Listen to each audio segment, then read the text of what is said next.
ఒక ప్రభుత్వ whip, Koduru MLA, Janasena పార్టీకి సంబంధించినటువంటి నాయకుడు, ఆ విప్పుగా ఉన్న వ్యక్తి ఈరోజు ఎంతటి దురాఘాతానికి పాల్పడ్డారు, ఒక మహిళ జీవితాన్ని ఎలా నాశనం చేశారు, ఆమె వచ్చి బయటకు వచ్చి చెప్పుకుంటున్నటువంటి పరిస్థితి కనిపిస్తోంది. పైగా ఎటువంటి న్యూడ్ వీడియోస్, ఆమెతో మాట్లాడినటువంటి విధానం, అసలు ఆ దృశ్యాలు అయితే చూడలేని పరిస్థితి.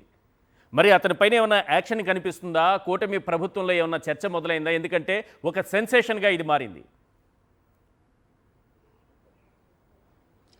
ఖచ్చితంగా ఈశ్వర్, మనం గతంలో జరిగినటువంటి సంఘటనలు కూడా చూస్తే, ఆ సంఘటనల ప్రకారం చూస్తే ఖచ్చితంగా ఈ అరవ శ్రీధర్ మీద ఎలాంటి పరిస్థితిలో కూడా చర్యలు తీసుకునే అవకాశం అయితే కనపట్లేదు. ఎందుకంటే ఇప్పుడే కాదు, గతంలో 2014-19 మధ్యలో కూడా దెందులూరు ఎమ్మెల్యే చింతమనేని ప్రభాకర్ ఏకంగా అక్కడ ఉన్నటువంటి తహసీల్దార్ వనజాక్షిని జుట్టు పట్టుకుని లాగి కొట్టినప్పుడే ముఖ్యమంత్రిగా ఉన్నటువంటి చంద్రబాబు ఇద్దరిని పిలిపించి రాజీ పెట్టారే తప్ప కనీసం కేసు కూడా నమోదు చేయలేదు. ఆయన మీద సీరియస్ గా ఎలాంటి యాక్షన్ కూడా తీసుకోలేదు. సో ఆ తర్వాత నుంచి వర్షం వెంబడి జరుగుతూనే ఉన్నాయి. ఇప్పుడు గడిచిన ఈ సంవత్సరాల కాలంగా కూడా అనేక మంది, ఆ పార్వతీపురం ఎమ్మెల్యే బోనెల విజయ్ చంద్ర అయితే ఏకంగా లోకల్ గా ఉన్నటువంటి తహసీల్దార్ విజయలక్ష్మికి అర్ధరాత్రి సమయంలో కాల్స్ చేస్తూ ఎంత దారుణంగా వేధించారో ఆమె బయటకు వచ్చి చెప్పినటువంటి సంఘటన కూడా మనం చూసాం. కానీ ఆ బోనెల విజయ్ చంద్ర మీద, ఎమ్మెల్యే మీద ఇప్పటివరకు ఒక్క కేసు కూడా నమోదైనటువంటి పరిస్థితి లేదు. సత్యవేడు ఎమ్మెల్యే సంగతి మనం చూడని చూసాం. సంవత్సరాల క్రితం తొట్టతల వచ్చినటువంటి వీడియో ఆయనదే మనం చూసినటువంటి పరిస్థితి ఉంది. ఒక మహిళకు ఉద్యోగం ఇప్పిస్తానంటూ వేధించినటువంటి తీరు, ఇవన్నీ కూడా చివరికి మళ్ళీ ఆమె పెట్టినటువంటి కేసును విత్డ్రా చేసుకునే విధంగా ఆమెను బెదిరించినటువంటి పరిస్థితి.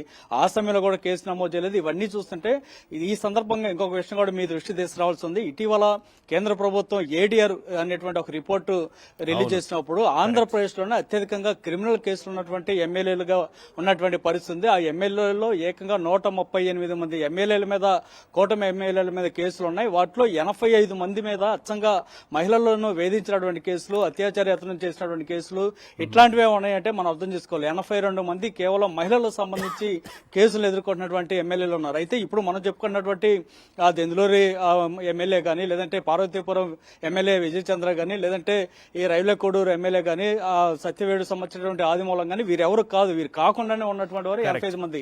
వీరందరం కూడా లెక్కేసుకుంటూ వస్తుంటే ఇక రానున్న రోజుల్లో ఇంకా ఆ సంఖ్య భారీగా పెరిగేటువంటి అవకాశం కూడా ఉంది. నిజానికి ఆంధ్రప్రదేశ్ లో ఏ అవాంఛనీయ శక్తులు ఎవరైతే ఉన్నారో, అరాచకవాదులు, రౌడీలు, గోండాల నుంచి మహిళలు అయితే భయపడలేదు. ఇప్పుడు కేవలం అధికార కూటమికి సంబంధించినటువంటి ఎమ్మెల్యేలను చూస్తే భయపడుతున్నారు.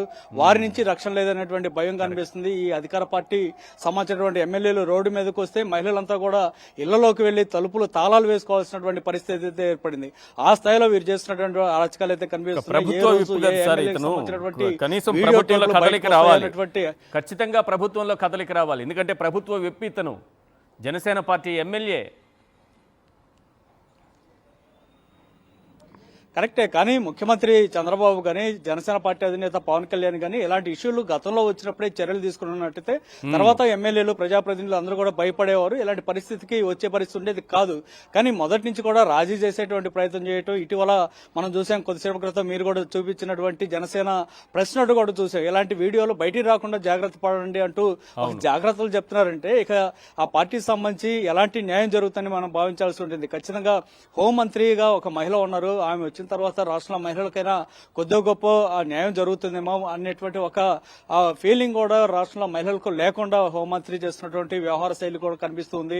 ఇట్లాంటి పరిస్థితుల్లో ఆంధ్రప్రదేశ్ లో మహిళలకు రక్షణ ఉంటుందనేటువంటి అనుమానం చాలా ఎక్కువ సంఖ్యలో కనిపిస్తుంది. అది కూడా ముఖ్యంగా కూటమి పార్టీకి సంబంధించినటువంటి ఎమ్మెల్యేల నుంచి రక్షణ లేనటువంటి పరిస్థితి కనిపిస్తుంది. ఏడీఆర్ రిపోర్ట్ చూసిన తర్వాత ఒక ఆంధ్రప్రదేశ్ కాదు, దేశవ్యాప్తంగా ఉన్నటువంటి అందరూ, ఆ ప్రజాప్రతినిధులు అందరూ కూడా భయపడేటువంటి పరిస్థితి ఏర్పడింది. ఎందుకంటే పార్లమెంట్ లోనే ఈ ఏడీఆర్ రిపోర్టు బయటపడిన తర్వాత కేంద్ర మంత్రి ఆ ప్రకటన చేసిన తర్వాత మొత్తం పార్లమెంట్ కూడా ఆందోళన చెందినటువంటి పరిస్థితి. ఆంధ్రప్రదేశ్ లో కూటమి ఎమ్మెల్యేలు ఈ స్థాయిలో అరాచకవాదులు ఉన్నారా, ఇంత క్రిమినల్స్ ఉన్నారా అనేటువంటి విషయం తెలిసిన తర్వాత పార్లమెంట్ కూడా బిత్తరపోయినటువంటి పరిస్థితి కనిపిస్తుంది. సో దాన్ని కంటిన్యూ చేస్తూ ఇప్పుడు రైల్వే కోడూరు ఎమ్మెల్యే వ్యవహార శైలి బయటకు వచ్చింది. అంతకుముందు గుంటూరు సంబంధించినటువంటి గుంటూరు నియోజకవర్గ, తూర్పు నియోజకవర్గ ఎమ్మెల్యే నసీర్ అహ్మద్ ఒక మహిళకి వీడియో కాల్ చేసి, ఆమె ట్రైన్ లో ప్రయాణం చేస్తుంటే ఆమెకి వీడియో కాల్ చేసి వేధించినటువంటి తీరు, ఆ పక్కన ఉన్నటువంటి కుటుంబ సభ్యులు ఉన్నా సరే ఆయన చేసినటువంటి వ్యవహార శైలి, ఆ సంఘటనలు ఇవన్నీ చూస్తుంటే ఎంత ఆందోళన కలిగిందో. చివరికి ఆమె మీద తిరిగి కేసు పెట్టే ప్రయత్నం చేశారు తప్ప ఎమ్మెల్యే నసీర్ అహ్మద్ ని పిలిపించి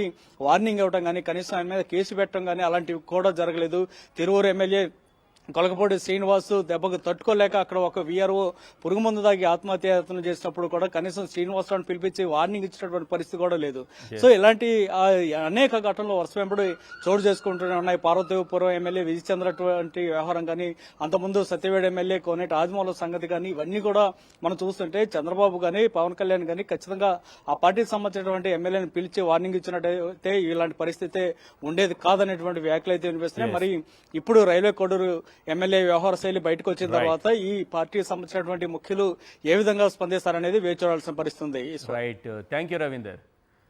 ఒకసారి బాధితురాలి బయట విందాం. జనసేన ఎమ్మెల్యే అరవ శ్రీధర్ కీచక పర్వం వెలుగులోకి వచ్చింది. ఆయన ఒక ప్రభుత్వ విప్పుగా ఉండి ఆయన పాల్పడినటువంటి దురాగతం, ఒక మహిళ పట్ల అనుసరించినటువంటి విధానం ఏ రకంగా ఉందంటే ఆమె జీవితాన్ని నాశనం చేసి ఏమీ ఎరుగినట్టు తప్పించుకుంటే ఇప్పుడు ఆ మహిళ బయటకు వచ్చింది. ఓ మహిళా ఉద్యోగి, ఆమెను వేధిస్తున్నారు మన శ్రీధర్ గారు. ఏడాదిన్నరగా ఆమెపై అత్యాచారం చేస్తున్న విషయం ఇప్పుడు కలకలం రేపుతోంది. రైల్వే కోడూరుకు చెందినటువంటి ఒక మహిళా ఉద్యోగి పైన కన్నేశారు మన ఎమ్మెల్యే అరవ శ్రీధర్ గారు. ఫేస్బుక్ పరిచయం ఆసరాగా చేసుకుని తరచూ ఫోన్ చేసి వేధించడం మొదలుపెట్టారు. తన కోరిక తీర్చకపోతే 3 ఏళ్ల కుమారుణ్ణి చంపేస్తానని బెదిరించి ఆ మహిళను లొంగదీసుకున్నారట. స్వయంగా ఆ మహిళ చెప్తోంది, ఆ బాధితురాలే చెప్తోంది. ఎమ్మెల్యే వల్ల సదరు మహిళ గర్భవతి కావడంతో ఆమెను బెదిరించి అబార్షన్ కూడా చేయించారట. చూడండి ఎన్ని గొప్ప పనులు చేస్తున్నారు. మీకు ఓట్లేసి గెలిపించింది ఎందుకు సార్? ఇలాంటి పనులు చేయడానిక? ప్రజాప్రతినిధులుగా ఎన్నుకుంది ఎందుకు మిమ్మల్ని? ఇలాంటి పనులు చేయడానిక? అభివృద్ధిలో భాగస్వామ్యం అవుతారు, పాలనలో అద్భుతమైనటువంటి ప్రగతి చూపిస్తారు, ప్రజల పట్ల గొప్పగా వ్యవహరిస్తారు. ఇలా ఆలోచిస్తే విప్పు పదవి తీసుకొని విప్పుకొని తిరుగుతూ ఉంటే ఏం చేయాలి? వీళ్ళని ఏమనాలి? ఆ బాధితురాలి బైట్ ఒకసారి ప్లే చేయండి సార్. నెక్స్ట్ డే కూడా ఆయన కలుద్దాం, మాట్లాడాలి అని చెప్పేసి బెదిరిస్తూ వచ్చారు. అలా నాకు ఆగస్ట్ ఎండింగ్లో నా ఫస్ట్ ప్రెగ్నెన్సీ అతని వల్ల వచ్చింది. ఈ విషయం నేను అతనికి చెప్పాను. చెప్తే అబార్షన్ చేయించుకో వెంటనే అనేసి అన్నారు.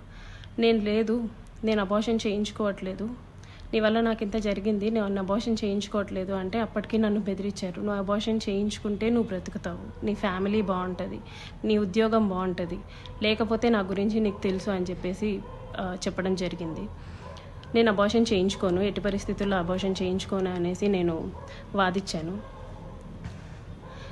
ఒక 2-3 సార్లు 2-3 రోజులు నన్ను బాగా బెదిరించి తర్వాత అష్యూరెన్స్ ఇచ్చారు.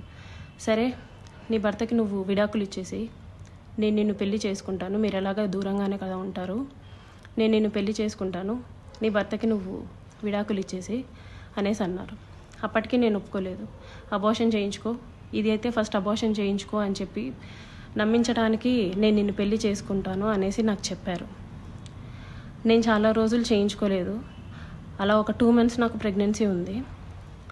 దాని తర్వాత ఇంకా ఆయన కంటిన్యూస్గా బెదిరిస్తూ ఇంటికి వచ్చి కొడుతూ చేయించుకుంటావా లేదా అని చెప్పేసి టార్చర్ చేస్తూ ఫైన్ డే నేను అబార్షన్ చేయించుకున్నాను. ఆయన మాటలు నమ్మి నన్ను పెళ్లి చేసుకుంటానని ఆయన ఇచ్చిన అష్యూరెన్స్ని నేను నమ్మి నేను అబార్షన్ చేయించుకున్నాను. ఇలా ఈ 1.5 yearలో నాకు 5 అబార్షన్స్ అయ్యాయి ఆయన వల్ల. ఎప్పుడూ మా ఇంటికి రావటం, నాకు ఇష్టం లేదు అని చెప్పినా సరే నన్ను బలవంతంగా బయటికి తీసుకెళ్ళో లేకపోతే ఇంట్లోనో నన్ను కొట్టి మా వాళ్ళని బూతులు తిట్టి చాలా రకంగా నన్ను సెక్షువల్లీ అటెంప్ట్ చేయడం జరిగింది. నాకు తెలియని విషయం ఏంటంటే ఆయన నాకు తెలియకుండా మా వాళ్ళ నెంబర్స్, మా వాళ్ళ కాంటాక్ట్ డీటెయిల్స్, ఇంటి అడ్రస్లు ఇవన్నీ కనుక్కొని నా భర్తకి కాల్ చేసి నువ్వు ఆ పిల్లకి విడాకులు ఇవ్వాలి, విడాకులు ఖచ్చితంగా ఇవ్వాలి, లేకపోతే నిన్ను, నీ ఫ్యామిలీని, నీ కొడుకుని ఎవరిని వదలను, అందరినీ చంపేస్తాను అనేసి బెదిరించడం జరిగిందంట. ఓ కాలర్ ఉన్నారు, సుధాకర్ పాలకొల్లు నుంచి. సుధాకర్ గారు చెప్పండి, ఎమ్మెల్యే అరవ శ్రీధర్ గారి అకృత్యాలపై ఏం చెప్పాలనుకుంటున్నారు? నమస్కారం శ్రీధర్ గారు, మీకు నమస్కారం ఈశ్వర్ గారు, మీకు ప్యానలిస్టులందరికీ నమస్కారం. నమస్తే. ఇప్పుడు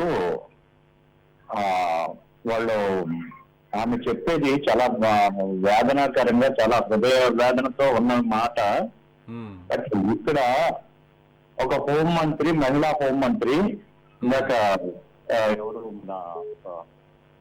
నాగమల్లేశ్వర్ గారి పక్కన ఉన్నారు, పేరు గుర్తు రావట్లేదు, వారు చెప్పారు గత ప్రభుత్వంలో రెండు టర్ములు కూడా మహిళలే హోంమంత్రులుగా ఉన్నారు. ఇది 3వ టర్మ్ గవర్నమెంట్ మారిన తర్వాత వాళ్ళు ఎంత హుందాగా వాళ్ళు నడిచారు, వాళ్ళు ఎంత హుందాగా ఈ మన అకృత్యాలని అరికట్టారు అనేది మనకు స్పష్టంగా తెలుసు. అవును.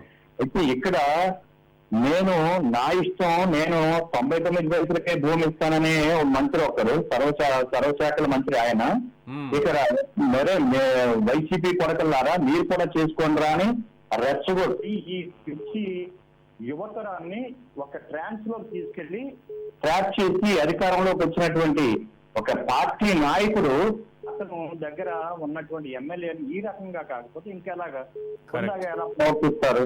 కరెక్ట్, బాగా చెప్పారు. రైట్ అండి, థ్యాంక్ యూ అండి సుధాకర్ గారు.